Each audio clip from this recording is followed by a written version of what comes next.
పితా, పుత్ర, పవిత్రాత్మ నామమున ఆమేన్.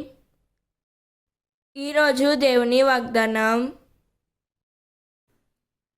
నేను ధర్మశాస్త్రమును ప్రవక్తల ప్రబోధమును రద్దు చేయవచ్చునని తలంపవలదు. నేను వచ్చినది వారిని సంపూర్ణ మొనర్చుటకే గాని రద్దు చేయుటకు కాదు. పరలోక భూలోకములు గతించినను ధర్మశాస్త్రములోని ఒక అల్పక్షరమైనను ఒక పొల్లు అయినను వ్యర్థముగాక అంతయు నెరవేరునని నొక్కి వక్కాణించుచున్నాను. మత్తాయి 5వ అధ్యాయం 17వ వచనం.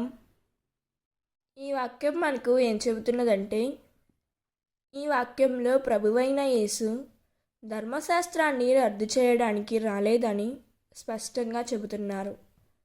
చాలామంది ఇప్పుడేమీ ధర్మశాస్త్రం అవసరం లేదని భావిస్తారు.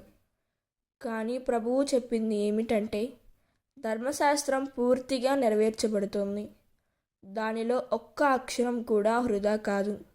అంటే దేవుని వాక్యాన్ని తేలికగా తీసుకోవడం సరైనది కాదు. మన జీవితం దేవుని ఆజ్ఞలకు లోబడినది అయి ఉండాలి. దేవుడు ఈ వాక్యం వింటున్న ప్రతి ఒక్కరిని దీవించునుగాక. ప్రార్థన. పరిశుద్ధ తండ్రి దేవా, నీ వాక్యము శాశ్వతమని మాకు నేర్పినందులకు మీకు కృతజ్ఞతలు తండ్రి.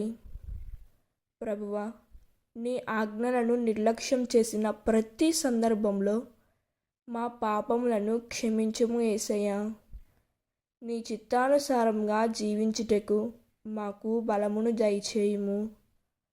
నీ వాక్యాన్ని గౌరవించే హృదయాన్ని, దానిని అనుసరించే జీవితాన్ని మాకు దయచేయమని యేసుక్రీస్తు నామములో అడిగి వేడుకుంటున్నాం తండ్రి. ఆమేన్. God bless you.